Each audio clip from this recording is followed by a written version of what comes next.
Pathologic is a game that released originally in 2005.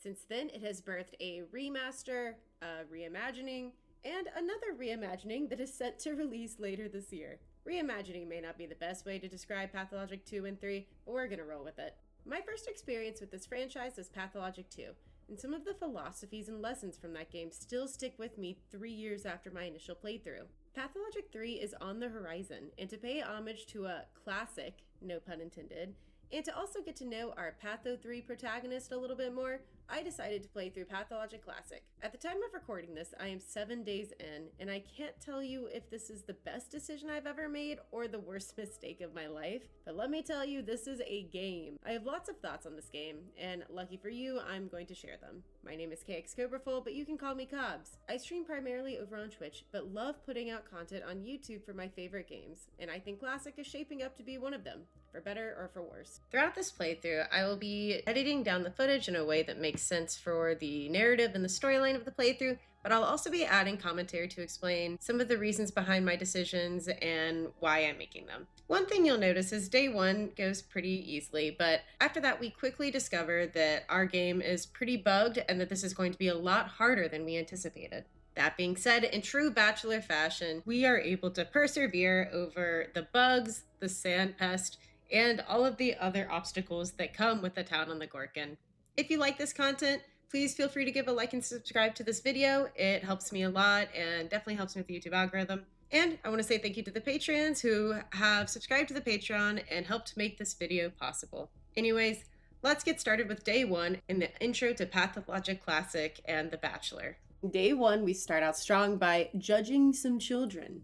What a fuck-ass jumper. I can confidently say that as the playthrough goes on, this is not a practice we continue. The intro to Pathologic Classic is so freaking cool. It sets up this premise that there's something a little more going on underneath the surface, even just with the intro narration. Supernatural revealing themselves, wreaking havoc on the world they rightfully see as their toy. Like, okay, spoilers, God. It then sets up this really uncanny feeling with the kids in the funeral scene. Like, yes, okay, sure, the kids in Pathologic are being weird, the fork was found in the kitchen. You know what I mean? But when you slow down to think about it, kids play imaginary all the time. It's actually really good for their brain and for development. But how many kids play imaginary funeral? Like, a lot of times you see them practicing gender roles, like playing house, or acting out stories they've read, but how many kids are like, I know, let's bury a doll? Right out the gate, we are told that not only is some weird shit going on, which is like kind of understatement of the year, but the kids are probably more aware of it than we would want to believe. This intro is iconic for a variety of spoiler-heavy reasons that I won't get into, but I am here for it. I'm so excited for this. I'm so stoked. For those of you guys who don't know, Pathologic 2 focuses on one of 3 playable protagonists, and you only have access to the one. We've played through Pathologic 2 once now, almost twice. We need to finish that up. But we've been keeping up a lot with the Pathologic 3 news. So, and for those who don't know, the next installment in the franchise is focused on Bachelor Dankovsky, rather than the protagonist of Pathologic 2, which is Army Burak. So, in Classic, which is like one of the original iterations of the game, you have access to all 3 protagonists. So we're going to be going back to play through Bachelor Dankovsky's route in Pathologic Classic so that we're prepared for his new and updated game, Pathologic 3, which is coming out soon. No. There's our 3! But I might be saucy. Okay, subscriber alert aside, I also need to fangirl here over the theater scene. Each protagonist is, in a way, introducing themselves to you and what their main philosophy is with their gameplay. As an Artemis fan, I will be getting Willed tattooed on my arm in a few months, and hearing him say it in this scene was so cool. I know what to do. Those who favor hard logic and direct action are bound to be misguided. Only a miracle can set us free without us having to She said the destroy thing! something. She said the miracle I thing! can do miracles. Just let me. Will you please be quiet? You're a liar and a thief. Who is going to believe you when you keep lying to yourself? The truth is my shepherd. Whatever happens, I will find answers, and justice will be restored. all I right. will perform the operation. Medica morbo adhibe. Don't you go all bossy on me, clever cloaks. You will act justly. your justice will blind you and become his demise. I'm not sauce, but I This might be calls for the saucy. gentle hand of a surgeon. Step aside, both of you. Your gentle hands are used to killing, not giving life. You will inevitably do harm. I'm fangirling, I'm As sorry. for Rainy, he has no regard for casualties at all. Hi, dude, it's good to see Neither you. of you knows compassion. Awesome Rock, thank you for the prime. I Seems appreciate it. unlikely that we'll get along well. There's only one truth. Any choice is right as long as it's will. He said the thing, Meg! Something! He said the thing! Will show you the right choice. Sorry. Stop thinking about yourselves. It's funny because they're essentially giving you the spark notes of the conflict that they will be playing out throughout the game, just like in this short snippet of the scene. I absolutely love it. I think it's so cool. There's also this huge metaphor with Pathologic where it is a play that's talking about itself. So it's a whole thing that I don't really know if I can get into because I don't quite have my brain wrapped around the play metaphor yet. I kind of do, kind of don't. But from a functional perspective, having this as like almost the intro right after the kids is such a cool way to not only introduce you to the game in a real way, but also introduce you to who will be, in a way, the main antagonist of whatever playable character you choose. And they all three have very different approaches to that, as you would see if you played every single route. And that's what they're debating. They're debating how they're going to heal the town, and they all think they're the ones with the right answer, which is why they're all arguing about it. All right. So we will be playing as the Bachelor. I don't know. I don't want to sound weird. Like revisiting like my childhood home. That's what this feels like. Kind of blind. Like as Seffi said, I played through P2 and that's him. I feel like I'm like offsetting the environmental sound cues by my fangirling.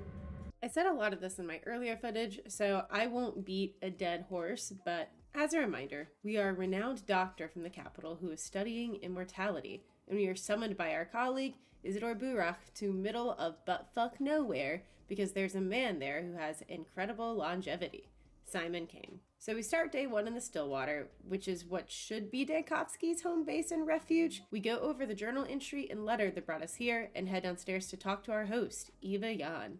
She welcomes us to the town and suggests we talk to Georgi, who the locals call the judge, before talking to Simon Kane, as Georgi will instruct us on how to speak to Simon, as he is his younger brother. Additionally, she adds that Maria, Georgi and Simon's niece, will want to speak with us as well.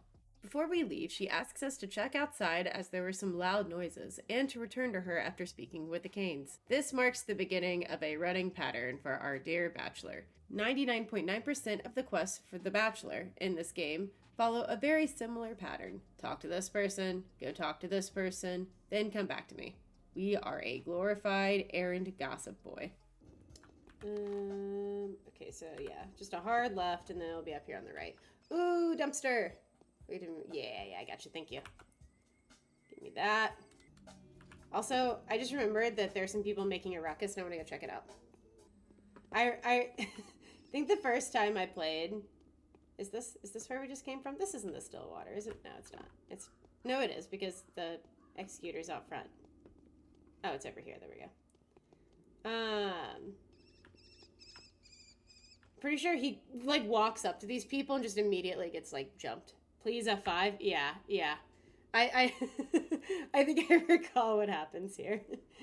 Oh, there's a worm. Where's Howdy when you need him?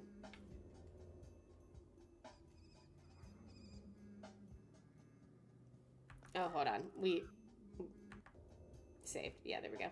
Hello, dear friends. I am here to ask you to go solicit elsewhere. That sounds like Bachelor, right? My good sir. What do you want? This ain't your business. What is this creature? An odong. Duh. I'm sorry. That's what all them cattle breeders look like. Crude and unshapely and unfinished, don't you know? This feels racist. It is, in fact, racism. Don't you see he's sick? He's a runaway, this Odange. Hide him all night long. I did. We'll march across the river now, or else he dies. Give him a break, will ya? He ain't gonna bite your head off. Be on your way. And watch out, too. We don't need no witnesses. Can do some killing if we must. Fine, I'm leaving. But I do want to talk to Mr. Odange. The worm feels sick. Head packed. Blood boiling. Belly freezing. Let the worm warm up. Let him take a rest. Don't touch us. We're dangerous. How on earth do you even live like that?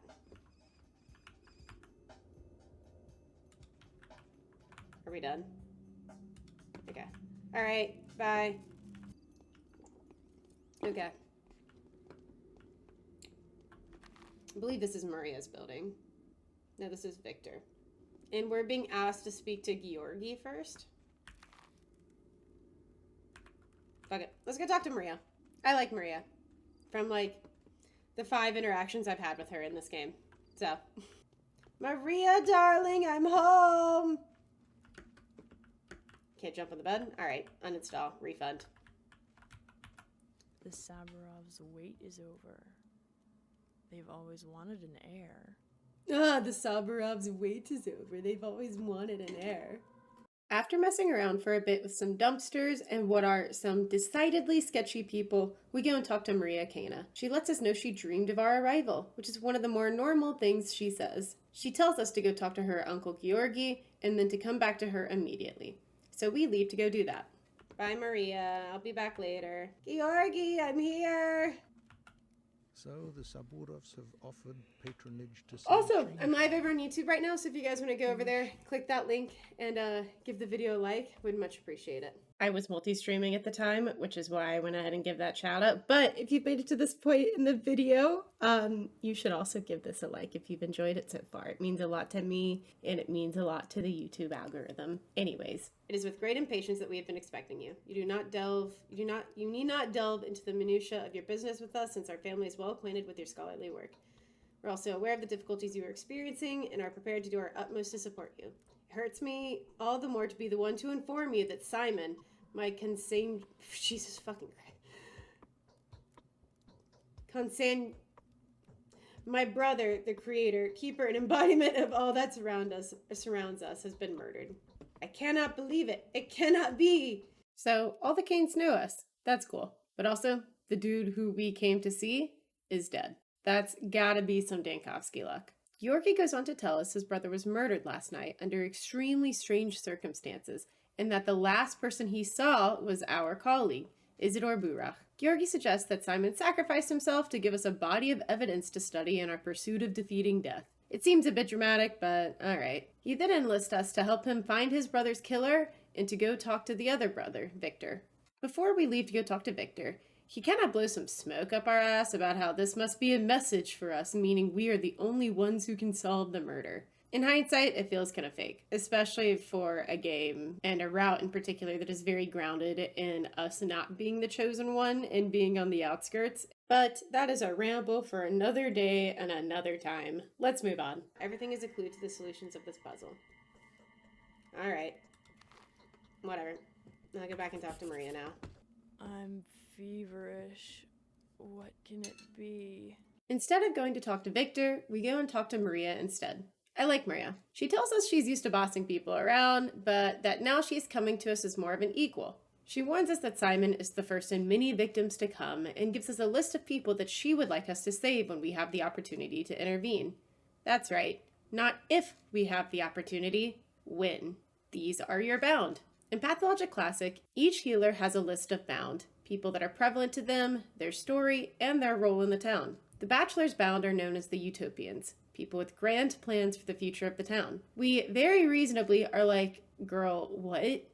And she explains that she has special abilities to see into the future to transform the present. We accept, and now have a list of names that we can access to review who not to kill to avoid Maria's shit list. Before leaving, she warns us that we have a terrifying battle ahead and gives us what I think is supposed to be a helpful piece of advice. Jury's still out on that one. We then remember Victor exists and go talk to him. He lets us know this town is a little goofy and has some odd and eccentric traditions, and I'm just going to say that is the understatement of the century. We get a better timeline from Victor of Simon Kane on his last day of life. Apparently, Simon met with Isidore, sent him home, and then went into his focus and asked to be left alone so he could fast for a week. He wanted to fast, according to Victor, so that he could be mourned beforehand, which confuses me. The servants discovered him this morning. The room was ransacked and everything breakable had been broken. He appeared to have experienced immense suffering as well. We ask if anyone could have entered the focus, and Victor informs us that it would not be possible without Simon's permission, which still doesn't make a ton of sense, but okay. He gives us the location of Isidore's house so we can speak with him and asks us to be careful, as whoever killed Simon could not be a person. As someone who's familiar with this universe and franchise, I understand that in context this makes sense, but as Bachelor Dankovsky, a dude who got here 30 minutes ago, it's like, all right. So, whoever killed Simon could not actually be a person, which I guess we've already seen in a donge, so that's, I guess that almost makes sense. They can't be a person. They could not have entered the room where he was at, even though it was clearly broken into, and the man knew he was going to die, so he refused to eat food or water so that he could be mourned beforehand. I think I'm losing my mind. Now it's time to return to Eva and see what she has to say about our conversations with the Canes. Eva, I'm back, honey. I had a feeling you would come. Okay, so are we not done talking with the Canes? To trigger whatever she has to say? Okay, we'll go, let's go speak to Maria and Georgi one more time, and if they don't have anything else to say, then we're gonna skedaddle. Here lies the beginning of our struggles. Eva told us to come back to her after talking to the Canes, yet has nothing to say to us. We go back and talk to the Canes to make sure there's nothing else to trigger, and we have nothing. So we give up and head to Isidore's. And we're supposed to go see Yulia next. I thought. Maybe we go see Isidore. Maybe I'm being silly. Okay, fuck it. Let's go see Isidore. Yeah, so we go try to see Isidore now. Sorry for making you doubt yourself. No, you're good. It wasn't you. It was just, sorry I listened to the characters and tried to do what they told me. That was clearly not the correct path to take. So, my bad, Pathologic. Clearly that was my fault. Let's get over here. And then there should be a bridge. Except I'm not going to be able to get to it because this town fucking sucks. Okay. All right, Pathologic. All right, we'll go around. It's vital for my survival. Please talk to the drunks. You should talk to everyone, but if nothing else, talk to the drunks. Ooh, sorry, did I walk by drunks? Oh, yeah. You look like you've had a couple. I almost got some wine for today, but I did not, alas. Hello. Me, for real. I don't think I have water. I'm not gonna lie to you. I know I told him I'd give him water. I don't think I actually have water. Never mind. We walk around, lament on the status of fences, and lie to a drunk about our ability to provide him with water before finally getting to the general radius of Isidore's house. If you're a Pathologic fan, I think you know what's coming. I don't know. How the fuck do I get in here? Dude, what? There's no fence here. Wait, is there... I hate this game. I don't hate this game, I'm sorry. Alright, I think... Is this not...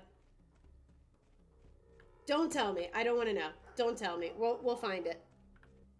Getting lost. Yeah. My God. There, finally. Fuck's sake. Excuse me. Hello? After finally finding Isidore's house, we discover that our valued colleague is also dead. Truly, Dankovsky should be avoiding lottery tickets for the foreseeable future. We discover that, like Simon, Isidore was a revered member of the town and their only doctor. The guards theorize whoever killed Simon killed Isidore as well. They also blame all of these murders on the Shabnaka deer, a fabled steppe creature that is known as a man-eater. Quick sidebar, in Pathologic there are two sides of the town, three if you look hard enough, the townspeople themselves and the steppe. The steppe is an indigenous population that has heavy ties with their religion and spirituality. As such, they are often seen as crude or dumb. We can see this earlier when we speak to the man at the still water about the Odonge who's in the still water's backyard. The current rumor, after the deaths of two seemingly untouchable figures, is that it is a Shabnaka deer. Like I said, a Shabnaka deer is a steppe monster that appears as a steppe woman with clay legs. So naturally, everyone in the town is handling this really, really well and not overreacting at all. Is it not a cutscene? Oh, there we go.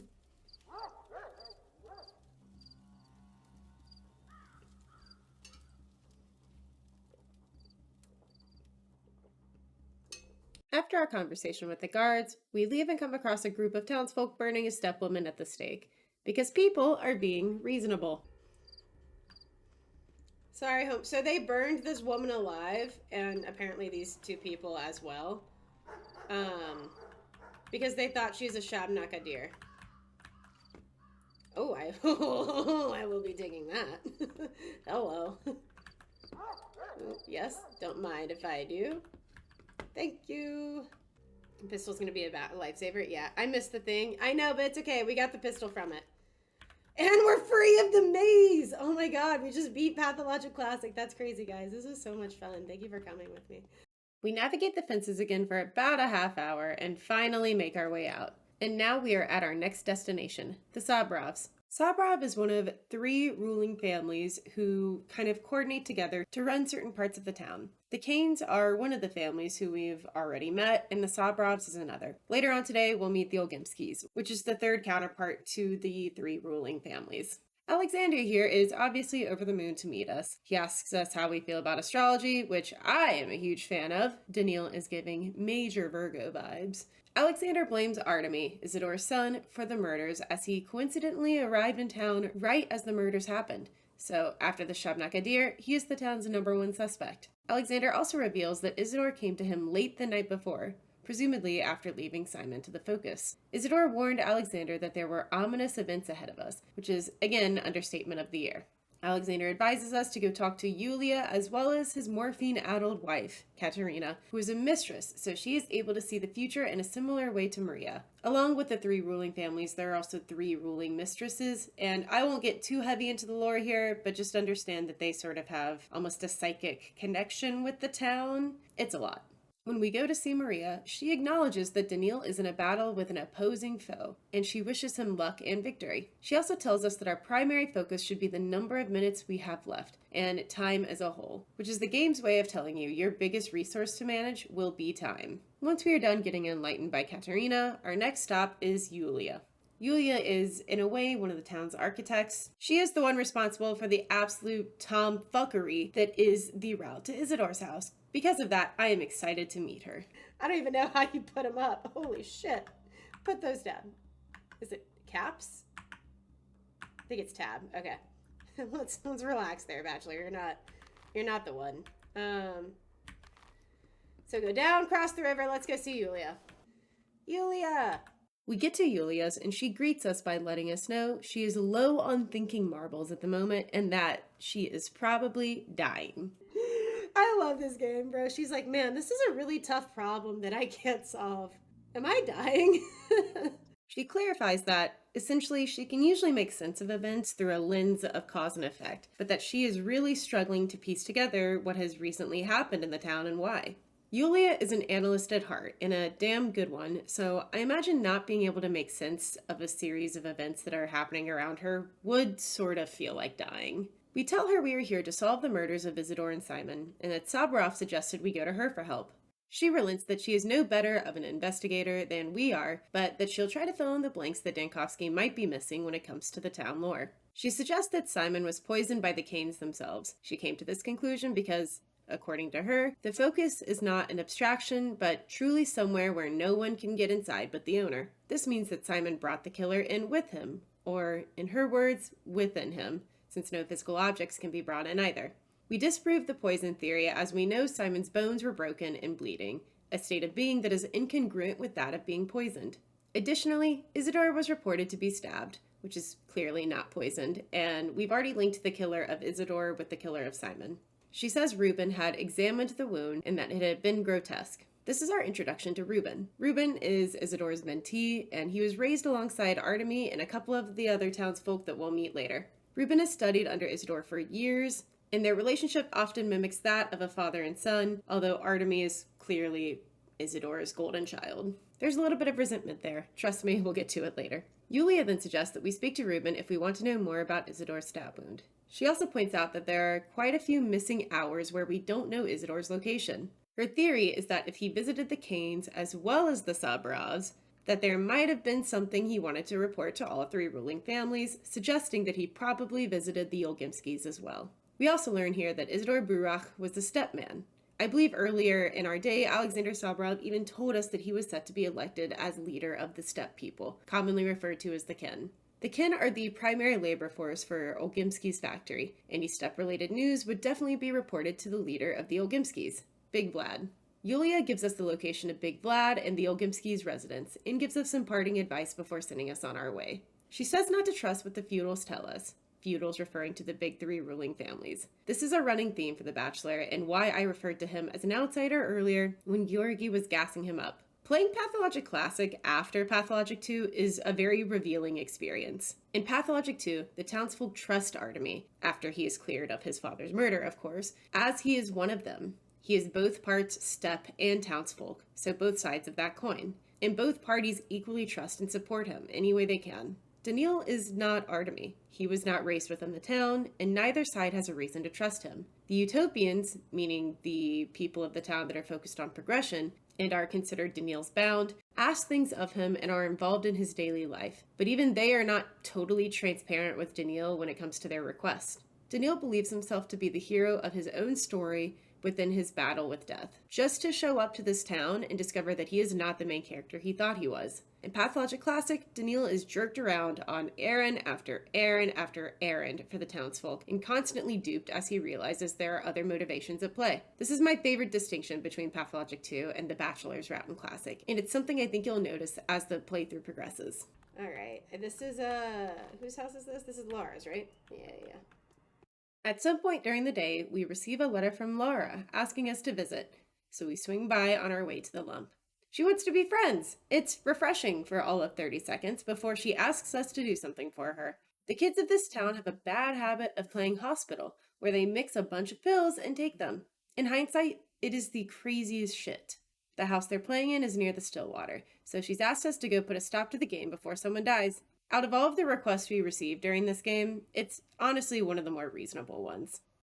Now's a good time to do a quick recap of all of the different plot threads going on today. In Pathologic Classic, quests are self-contained to a day, so if you are not able to finish a quest marked down in the journal of that day, it automatically ends once the clock reaches 2400. For day 1, the main quest is In Pursuit of a Killer. It starts when we speak to Georgi about Simon's death. We progressed it by talking to the rest of the Canes, receiving our list of bound from Maria, and investigating Isidore's house. We then spoke with Alexander Sabarov, then Yulia. And the next stop on our world tour is the lump to visit Big Vlad. We also have a couple of side quests happening simultaneously as we traverse the town.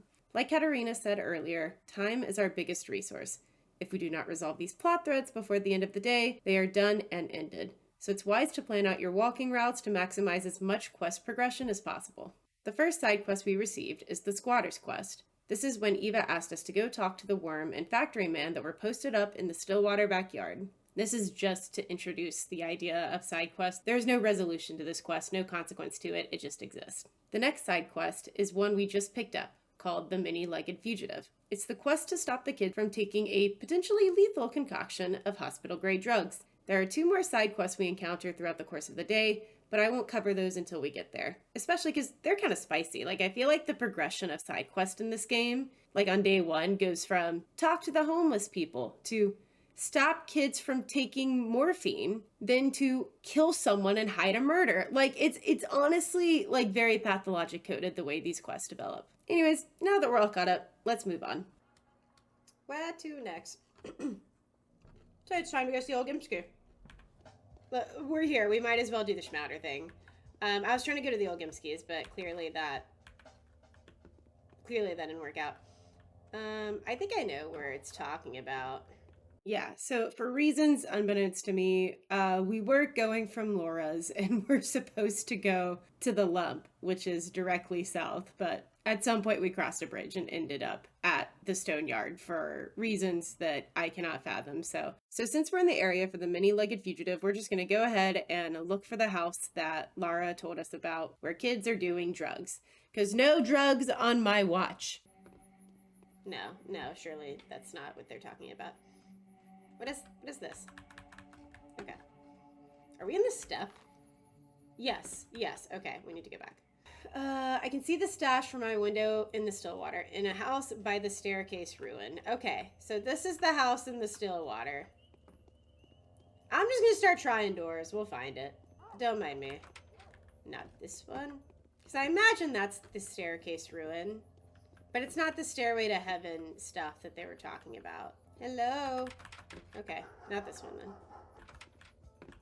So we'll just try every single house around the Stillwater. One of them has door. Dude, I'm just gonna let the kids make the drugs. I'm kind of tempted to do that anyways, because the drugs are useful. So why would I stop their operation?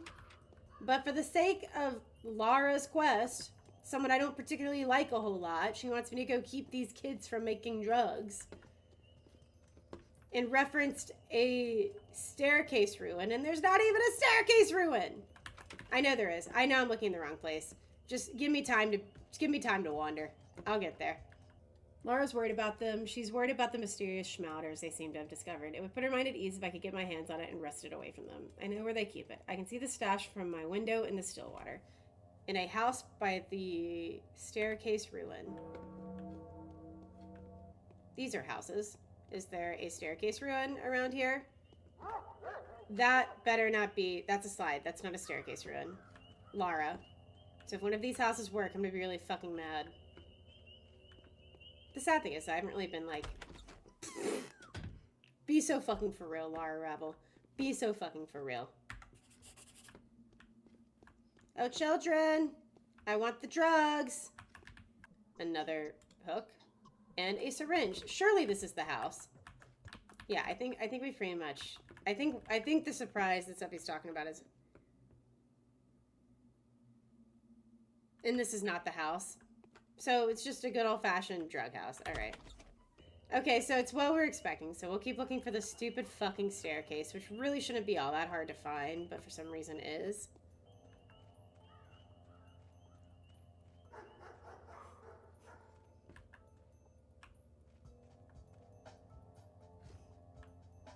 I fucking hate this game. Okay. Okay. Okay, look at the air. There's no way in hell you can... Shh, don't fucking look at me. Do not fucking look at me. There's no way in hell you can see that stairwell from the Stillwater.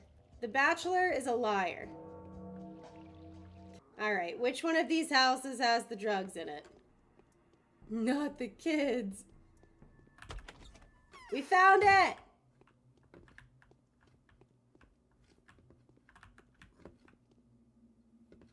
I thought I heard footsteps and I got a little spooky. I want the fish. Yeah, give me the fish. No. I definitely heard a footstep.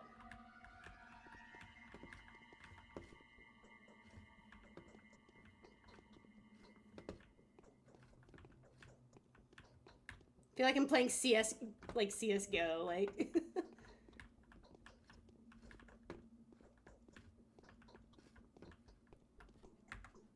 Whoa! Okay, fine. Hello, child. It took us several years, but we finally found the drug house. The first kid we talked to says some really weird stuff about using a coin for protection. I'm sure it's somehow weirdly plot relevant, but I don't have the mental fortitude to try to figure that one out. He laments that he's lost the coin he was using to protect himself, and that now it's going to be difficult to find all the schmauters as their leader, Khan, has outlawed bullying. What are schmauters, you might ask? They are a pharmacist's worst nightmare. It's what the kids call their concoctions of pills. If you had not caught on, this is a game about a plague. The plague that is about to hit the town had an initial outbreak several years ago. During this outbreak, kids started making schmauters as a way to attempt to ward off the disease. The concoction ended up poisoning them, but according to them, it did make the disease leave the body. There's some really cool Sand Pest lore here, but I'll restrain myself as it's only day one.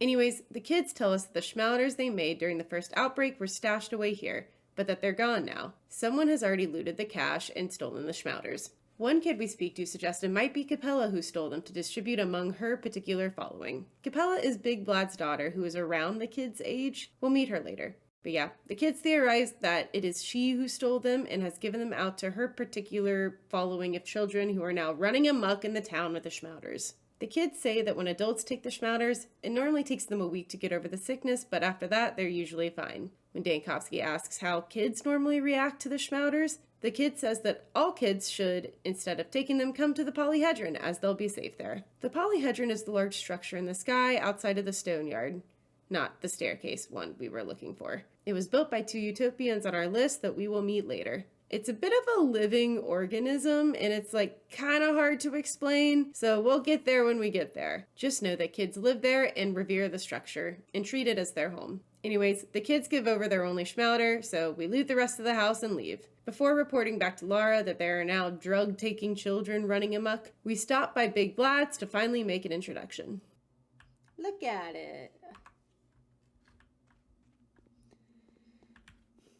All right, Vlad, I shall be looting your home. Oh no, it's happening again. Life. Never mind, you will not let... Oh, hello, Vlad.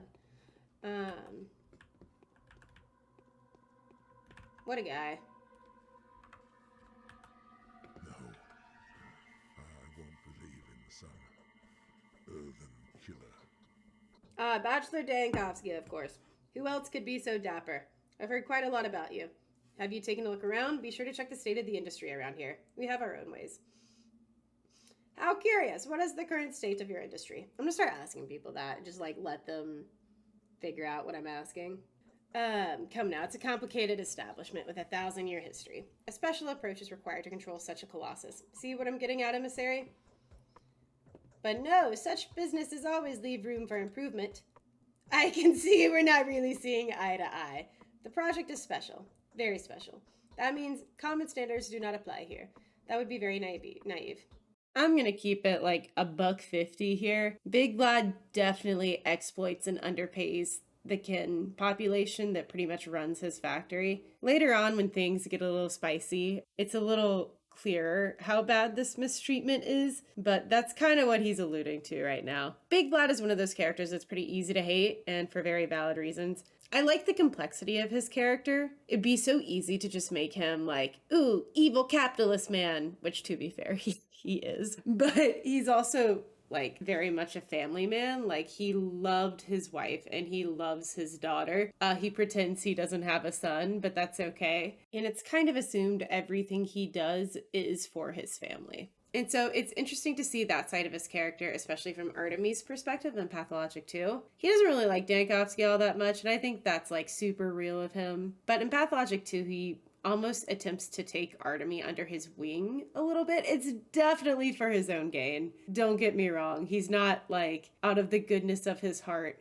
helping a grieving young adult process his like he's definitely manipulative about it, and it's very clear. But he's like also one of the only people that when Artemy comes back to the town initially and is like surprised that everyone thinks he killed his dad, Big Vlad's one of the only people that's like, yeah, no, I don't think you did it. You can stay here if you want. I'm not going to turn you in. You're chill. So Big Vlad's an interesting one. I like him. But also it's very easy to hate him, and for very real reasons. Anyways, let's go over the conversation with him. Over the course of your conversation with Big Vlad, he tells you to essentially fuck off when you ask him about Isidore. This becomes a recurring theme.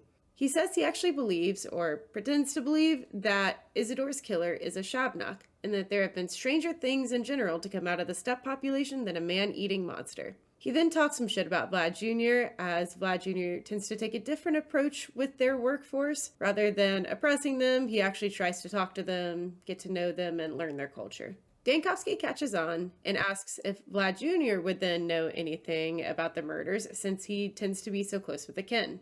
Big Vlad tells you to fuck off again and to never speak to his son. We ask him about Simon, and he says he wasn't really surprised that Simon died, and that the amount of power Simon held unbalanced the town.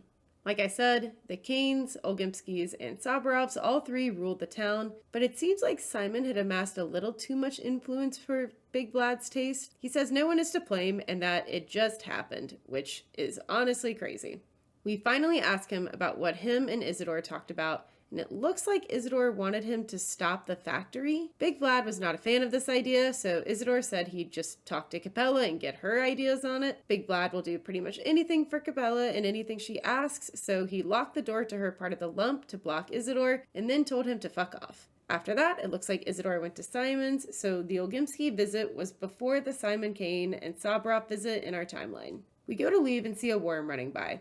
During the course of our conversation with Big Vlad, he said if there was a worm running around, that it was probably looking for his son. You need to talk to Vlad Jr. later on today for the main quest. And following this worm that is on the screen for about 2.5 seconds is how you find Vlad Jr.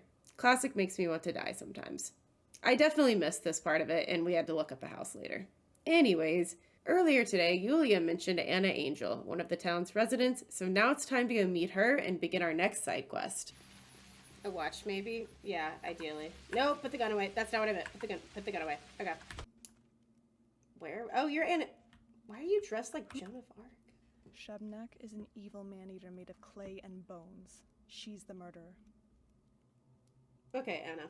Okay. Anna insults our outfit, then asks us to confirm the death of a clearly dead individual in front of us. She claims he barged in here, and although he did not attack her, she assumed he was sent for her. It looks like the cuts, though, that killed him were made very precisely. If only we knew a surgeon who would be able to make those sort of incisions. Anyways, it looks like he attacked someone at the train station that he thought was Simon Kane's murderer and bit off a little more than he could chew. So we are definitely talking about Artemy here. I love when pathologics. Anna asks us not to call anyone here and that the authorities would assume she had done something wrong. Anna is so sketchy for so many reasons that I can't even begin to count. She then asks us to go to the cemetery and tell the caretaker, a literal child, that there is someone less than living in her house and that she needs him picked up.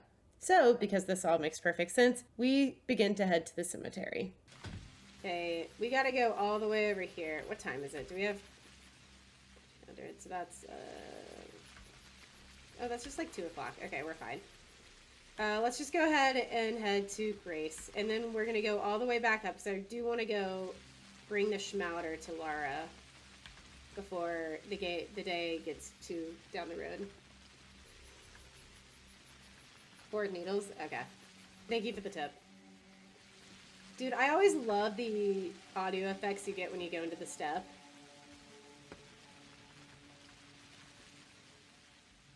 Fucking love this game. Oh, Grace! Anna needs your help. Whoa. Whoa. I'm thinking that I'm not in the right place. Oh no, my friend. You are in the exact right place. We tell the hunchback we are looking for Grace, and he tells us tough shit. We tell him we need someone buried without too much fuss, and he asks us for $2,000. So, that's cool. The hunchback advises us to sell our equipment as the shops have been saving their money for the train that definitely isn't coming and will pay a handsome price for it. With no other option left, we go on our way. Where's Grace at? Alright, well, I guess we'll go try to sell some shit. Okay. Let's go back to Ravel's house. And I think we also forgot to talk to Capella, so let's go by Olgimski's and then cross the river to Ravel's house. I think this way? Yes, okay. Alright. We have a bandage. Let's see what that'll sell for. Hello. Oh, you have. Oh, this must be a grocery. Okay. What if I give you... What's this? Kerosene. I don't want to sell any of the food. We obviously shouldn't sell the kid stuff, the stuff that the kids will want. Fine. Okay, you can have that.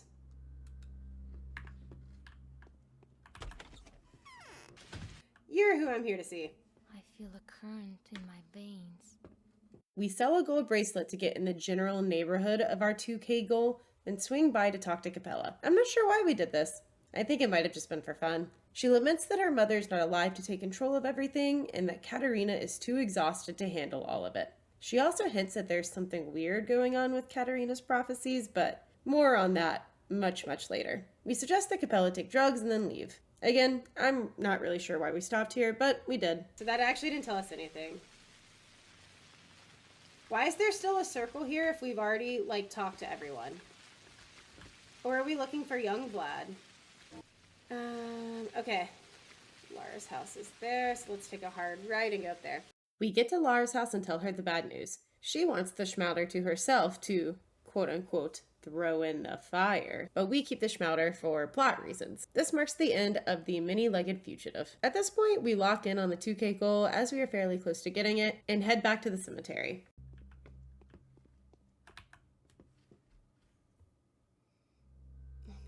I don't want to give anything away because I don't really know what's valuable yet.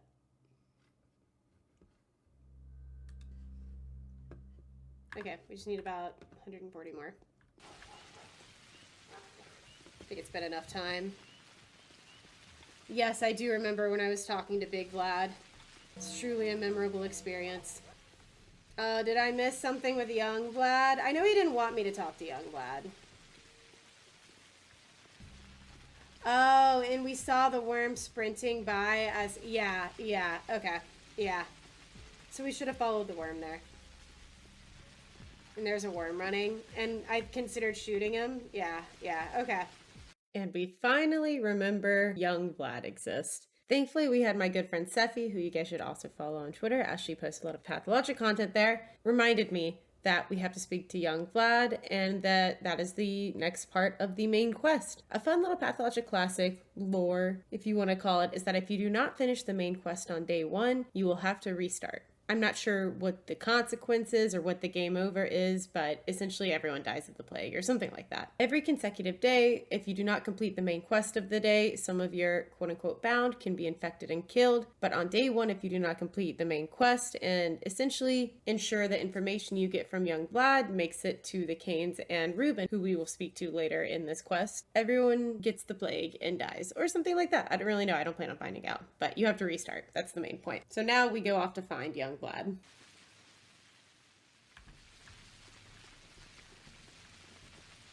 I remember where he's at. I remember his location in P2, so I'm honestly just kind of looking for that. It's much better, yeah. It also makes it, I guess, if you're looking for like the red highlighted places, if you haven't been there already, it makes it a little easier. Yeah. There we go. Hello, young Vlad. Who lives without folly is not so wise as he thinks. I like him a lot more in P2. In P1, he's classic, he looks like a little bitch. I stand by this. As the playthrough goes on, I like young Vlad less and less. I definitely hate Reuben more than him, but he is a close second on my least liked list.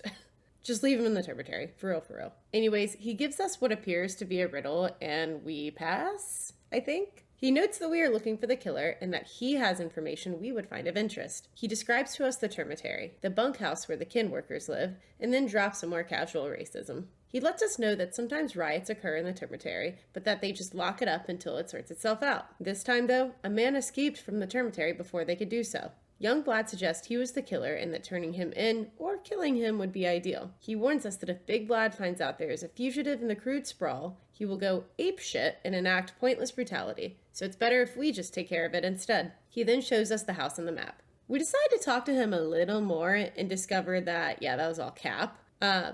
Apparently Isidore also visited him last night. Isidore warned young Vlad that there's an epidemic in the steppe camps that is starting to break out. Young Vlad eventually relents that this was the reason the termitary was locked up, to keep the infection from getting in. Isidore initially warned Big Vlad about the epidemic and advised him to shut down the factory, but Big Vlad did not believe him about the epidemic. So young Vlad fabricated the riot to cause Big Vlad to lock it up prematurely. Young Vlad then begs us to warn Reuben, as Reuben is about to examine Simon Kame's body and needs to know it is likely the plague that killed Simon and Isidore. Why are you so fucking tall? You get out of dialogue and you just immediately go. We're gonna have to nap soon. Okay, so it's on the map now. Okay, I have a question. So, like, I'm about to be exhausted to death, right? So if I'm not able to get the 2K, bring it to here, deal with whoever's in here, and also go back up here. Like, if I don't resolve these plot lines, are they just done? I'm gonna go kill that. I'm gonna go kill that dude. I'm gonna go kill the step dude. Because we're also gonna need to nap soon. And I'm worried that we're gonna, like, it's gonna end. It's considered failed, yes. Oh my god, okay. Yeah, I'm not going the extra lengths to do, like, whatever it would take to save him. I'm just gonna kill it. I'm just gonna walk in, shoot, and walk out. Actually, I'll try to turn him into the Canes.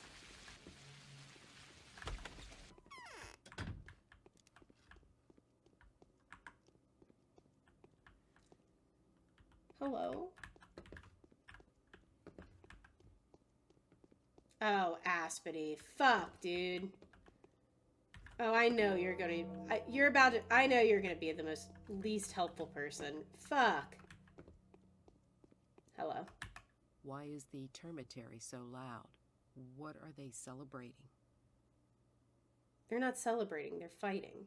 Oh, Aspity, it's good to see you again. Aspity breaks the ice by discussing bloody water, so we cut to the chase. We are here to kill the stepman. At this point, I was hoping there was an easier way to save him, but I was really more concerned with finishing all of the quests for the day, rather than having to take an extra step just to finish this one.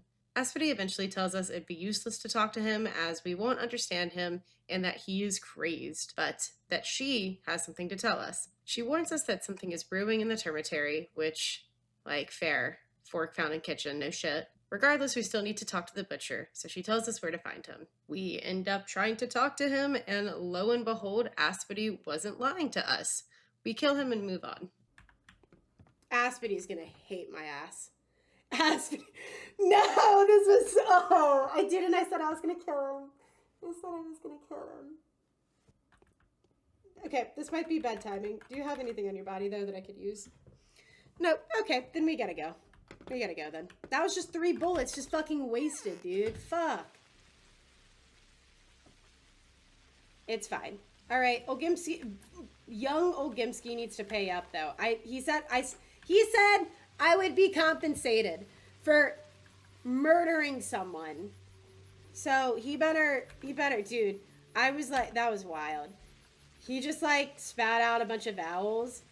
And then I was like, can you understand me? And he was like, you can understand these fists. Yeah. I think see, here's the thing. I think if a first-time player was playing, I'm sure they wouldn't feel like, and they gave a shit, right?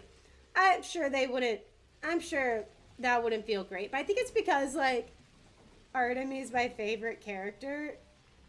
And his story is so closely tied to the step.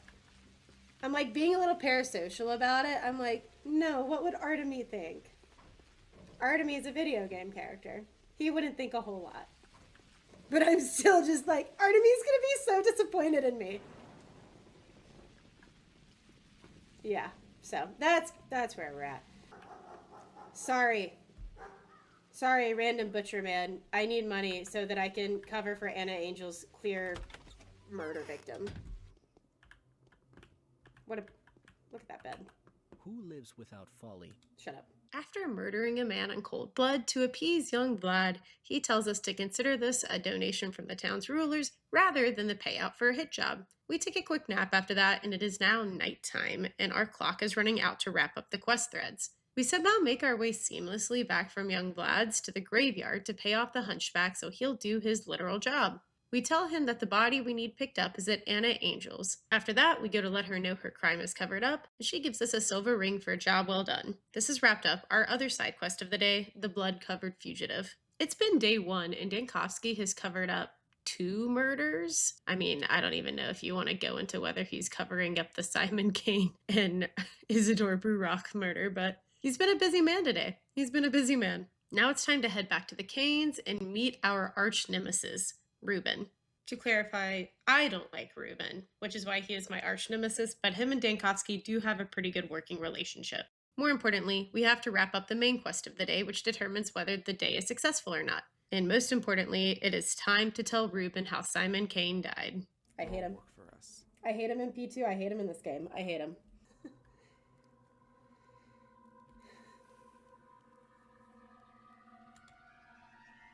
I have bad news for you. If we don't take measures soon, we are in for a terrible ordeal. It seems like Simon died of a contagious disease. I don't believe it. A second outbreak? Look at him. Yeah, it wasn't Artemy, you fucking cunt. I need to regain my senses. Are you sure about this? Do you mean what you say? I am, and I do. Ew. If it's the sand plague, Master's death was so untimely. If it's the sand plague, we only have a few more days to live. You see, I have no idea how to stop it. No one does. So you're already familiar? I'm only making assumptions. I don't want to believe this. I'd rather have any other plague than this. We have no time to waste. The body must be inspected, isolated, destroyed if necessary. We must take protective measures for that, of course. We need your diagnosis before we can provide a reasonable protection. At the moment, we can only buy yellow immunity boosters at the drugstores. They are no good, but I'll try to do something about this. We'll need to take some remedies from Master's old workplace. Did you know he was murdered by his son? An atrocity. Ugh! For anyone that's wondering why I hate this man so much, it's because he grew up with one of our other protagonists, Artemy Burach, who is also the son of Isidore Burach. Isidore took Reuben under his wing, and when Artemy went to surgeon school, Isidore continued to train Reuben in the ways of medicine. So when Artemy returns back to the town after receiving a letter from his father that he needs to come back, because he arrives the same day Isidore died, his childhood best friend just jumps to the logical said very sarcastically, logical conclusion that Artemy killed his dad. And it makes no fucking sense to me. And he bitches and moans at Artemy the day he shows up and just throws a fit about it. And it isn't until he's like on death's door, him being Reuben, sorry, spoilers, that he's like, maybe I should have thought about this differently. Oh, God, I hate him so much. I hate him so much. It's like, oh, God, I hate him so much. Anyways, sorry for the ramble. You're about to hear it again, but we'll let previous Cobbs get to that. In the final parts of that conversation, we say, hey, what's crazy, right, is that it probably wasn't Artemy who killed your, like, adoptive father, and it was most certainly the fucking plague you're so worried about that also killed the only other important person in this town. What did that make sense, right? Reuben, for the first time in his life, sees sense and leaves to get everything ready for the body to be examined. Now that we've talked to Reuben and let him know that it was the sand plague, we need to report back to Ghorkon. But first, I have feelings I need to express, and I'm going to do so.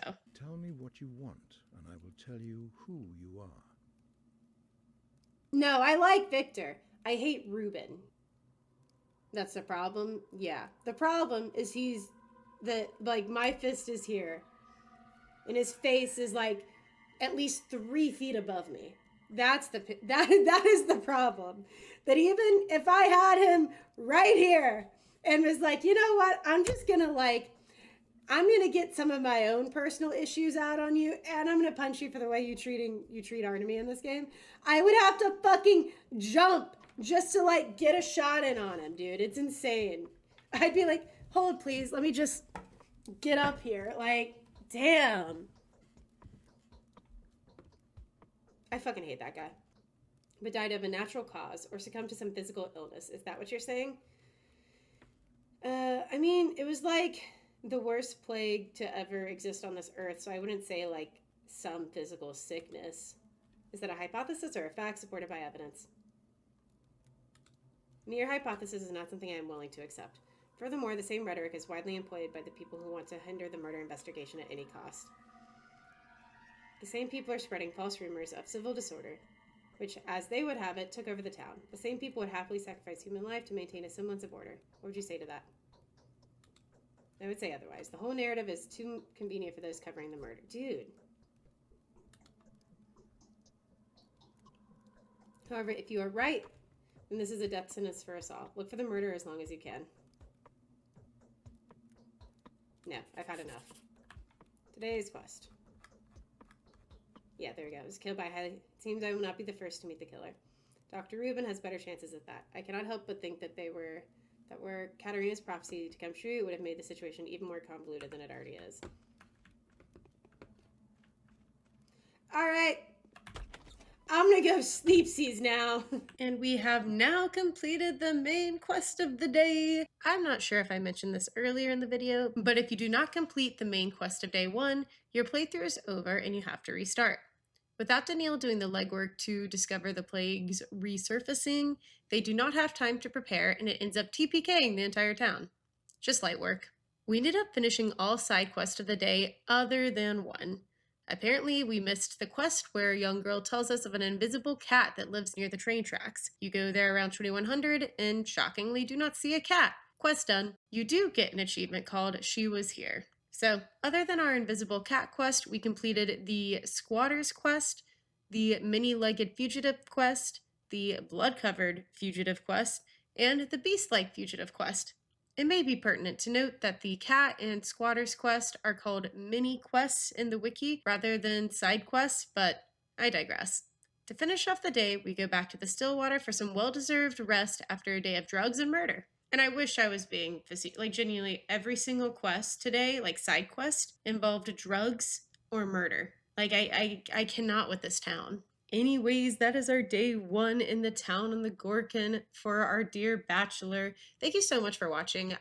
This one took a while. Granted, I think these will release pretty close to each other, but it's taken me a while to kind of get these edited down and edited over with my commentary because I couldn't quite figure out how I wanted these to be uploaded to YouTube. I didn't want it to just be my footage, but I also didn't want it to be a complete voiceover, so it ended up being a mix of both. But I'm a huge fan of Pathologic, and I hope you enjoyed. If you're still at this point in the video, if you wouldn't mind leaving a like and a comment, it helps me out a ton as a creator and lets me know that you guys don't hate this content, which I love hearing. And if you want to join as a member or subscribe to the Patreon, you could get videos like this a little earlier than everyone else. So yeah, there you go.